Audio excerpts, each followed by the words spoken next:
Naam, wapenzi watazamaji wa Kibenge TV, matumaini yetu mko salama salimini na salamu zetu zipate kuwafikieni popote mlipo. Tunatumia fursa hii kuwakaribisheni kusikiliza awamu ya pili ya matangazo ya habari za matukio ya kila siku kwa yale yanayoendelea kudidima katika hali ya usalama ya kisiasa na hata kidiplomasia kuhusiana na hali halisi inayoendelea katika mashariki mwa Jamhuri ya Kidemokrasia ya Kongo. Na tuanzie mara moja kwenye ngazi ya kidiplomasia kuhusiana na hali ya kiusalama inayoendelea na vita hivi vya mashariki mwa Jamhuri ya Kidemokrasia ya Kongo. Kampuni moja ya lobbying ya Marekani inayoitwa Von Barton Montague imetangaza pendekezo lake la kuundwa kwa muungano mmoja wa viongozi wa upinzani nchini Rwanda, wakiwemo wale walioko ndani ya nchi na wale walioko uhamishoni ama nje ya nchi. Kwa mujibu wa kampuni hiyo, hatua hii inawakilisha mabadiliko makubwa katika anga la siasa ya Rwanda na inalenga kuendeleza mabadiliko halisi ya kidemokrasia dhidi ya utawala wa Rais Paul Kagame ambaye amekuwa madarakani kwa miongo kadhaa. Muungano huo unalenga kuleta pamoja wanasiasa wa upinzani, watetezi wa haki za binadamu na wanaharakati wa demokrasia ambao wametumia miezi kadhaa katika mashauriano makini na uratibu wa kimkakati ili kuunda upinzani mmoja dhidi ya utawala uliopo. Wengine waliobaki ndani ya Rwanda bado wanabeba alama za mateso yanayodhaniwa kufanywa na polisi ya siri, ikionyesha ukandamizaji uliokabiliwa na wanasiasa wa upinzani. Kulingana na Von Barton Montague, muungano huu sasa unajiandaa kuwatambulisha wawakilishi wake kwa wajumbe wa bunge la Marekani Congress, hatua iliyokusudiwa kuingiza mjadala wa kisiasa wa Rwanda moja kwa moja kwenye vyumba vya maamuzi vya Washington na kuvutia umakini wa kimataifa juu ya masuala ya kidemokrasia nchini humo. Katika taarifa kamili ya kampuni hiyo inasisitiza kwamba, na nukuu,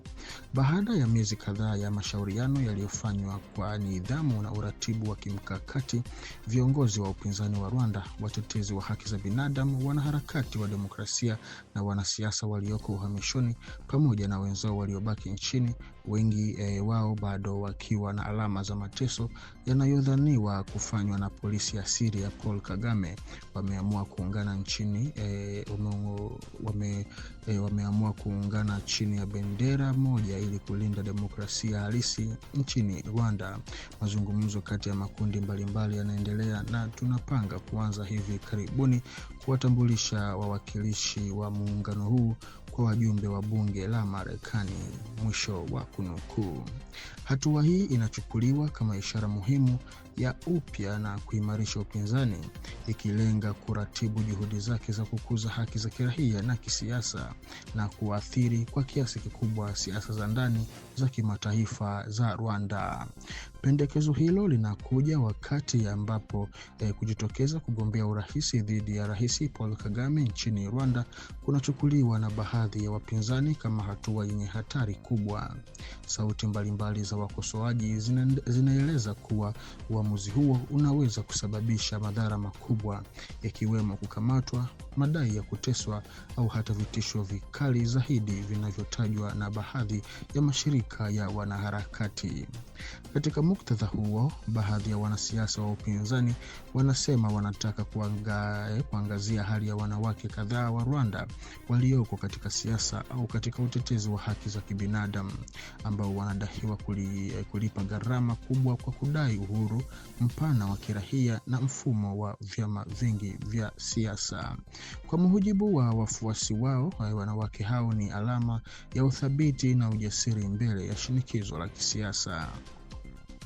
Vyanzo hivyo vinaamini kuwa nchi iko katika kipindi nyeti cha kihistoria ya kisiasa. Baada ya miezi kadhaa ya mashauriano ya ndani na uratibu wa kimkakati, viongozi wa upinzani wa Rwanda, watetezi wa haki za binadamu, wanaharakati wa demokrasia na wanasiasa walioko uhamishoni wametangaza uamuzi wa kuungana chini ya jukwaa moja la pamoja. Hatua hiyo inadaiwa pia kuwahusisha baadhi ya wadau walioko ndani ya Rwanda ambao wengine wao wanasema kama waliwahi kufanyiwa vitendo vibaya vinavyohusishwa na vyombo vya usalama, vinavyohusishwa na urahisi, mara nyingi vikitajwa kwa jina la Urugu Village. Kwa mujibu wa waasisi wa mpango huo, lengo ni kuunda muungano mpana utakaosukuma mbele ajenda ya demokrasia ya kweli na kufungua zaidi nafasi ya kisiasa nchini humo. Hata hivyo, mazungumzo kati ya makundi mbalimbali bado yanaendelea ili kuratibu misimamo ya kuandaa mkakati wa pamoja wa utekelezaji. Aidha, waanzilishi wa muungano huo wametangaza nia yao ya kuwatambulisha wawakilishi wa upinzani huo ulioungana kwa baadhi ya wajumbe wa bunge la Marekani Congress, kwa lengo la kueleza msimamo wao na kuomba jamii ya kimataifa kuzingatia kwa karibu zaidi hali ya kisiasa nchini Rwanda. Taarifa zaidi wanasema zitatolewa katika wiki zijazo. Baada ya taarifa za kifo cha Willy Ngoma wakati wa shambulio la drone lililofanywa na Forces Armées de la République Démocratique du Congo FARDC, rekodi rasmi za Wizara ya Fedha ya Marekani zimeonyesha kuwa msemaji huyo wa M23 alijumuishwa kwenye orodha ya vikwazo vya OFAC kama raia wa Rwanda, akiwa amezaliwa katika mji wa Kinigi huko nchini Rwanda. Kwa miaka kadhaa, Kigali imekuwa ikiwakilisha mgogoro wa mashariki mwa Jamhuri ya Kidemokrasia ya Kongo kama tatizo la ndani linalohusiana na mzozo wa ndani na migogoro ya kijamii. Hata hivyo, takwimu rasmi za Marekani zinaonyesha ukweli tofauti, zikibainisha kuwa kiongozi huyo wa ngazi ya juu wa M23 aliyekuwa akifanya kazi katika ardhi ya Kongo anatokea Rwanda, jambo linalopendekeza kuwepo kwa uhusiano wa karibu wa kimipaka kati ya kundi hilo la wahasi na msaada wa nje kutoka nchini Rwanda. Ukweli huu umeongeza wasiwasi wa muda mrefu mjini Kinshasa, ambapo baadhi ya wachunguzi wanalaani kuingilia moja kwa moja kwa Rwanda katika mgogoro huo.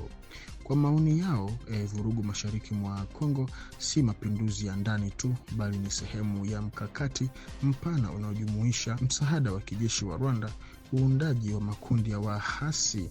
nje ya ardhi ya Kongo na lengo la kupata rasilimali za madini za Kongo. Tangazo la Marekani limeibua tena mjadala juu ya asili ya kimataifa ya mgogoro na jukumu la pande za nje katika kutatiza eneo hilo, huku likionyesha masuala ya kisiasa, usalama na rasilimali asili zinazopatikana mashariki mwa Jamhuri ya Kidemokrasia ya Kongo.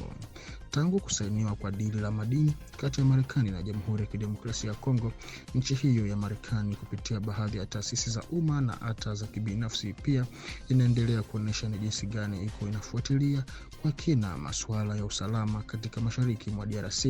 ili kuhakikisha kwa baadaye urejesho na uwepo wa amani ya kudumu, na polepole wanaendelea kuonyesha ya kwamba wataweza kufanikiwa, na hichi ndicho mojawapo ya vitu ambavyo vinasubiriwa kwa kasi na jamii ya Wakongomani popote walipo duniani. Na kwa taarifa hii, mpenzi mtazamaji wa Kibenge TV, ndiko ambako tunakwenda kuweka nukta kwa awamu ya pili ya habari za matukio ya kila siku kwa yale yanayoendelea nchini Kongo katika ngazi ya kidiplomasia. Kwa kuzidi kuhabarika zaidi, baki sambamba nasi hapa kwenye channel yetu ili ufaidi zaidi. Asante.